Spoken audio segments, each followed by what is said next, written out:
బీసీలకు ఏం అన్యాయం జరుగుతుంది, ఇప్పటి వరకు వాళ్ళకు జరిగిన అన్యాయం ఏంది, ఒకవేళ బీసీలు రాజ్యాధికారం వస్తే వాళ్ళకు జరిగే లాభం ఏంది, ఇది మొదలు పెట్టాలి. ఇప్పటి వరకు అది ఎంతసేపు బీసీ ఉద్యమాలన్నీ కూడా స్కాలర్షిప్స్కి, రిజర్వేషన్స్కి, తర్వాత ఇట్లాంటి వాటి చుట్టూ తిరిగినాయి.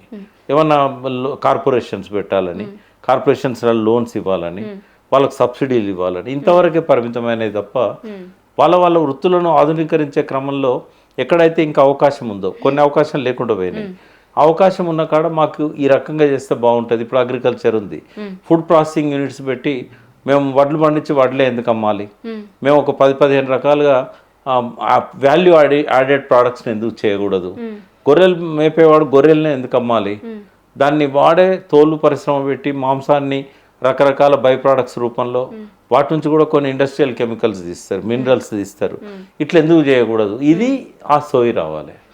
మనకు రాజ్యాధికారం వస్తే ఏం జరుగుతుందంటే మన వృత్తులు మోడర్న్ ఏదైతే అందులో మనకు స్పేస్ ఉంటుంది, అప్పుడు వాళ్ళు ముందుకు వస్తారు.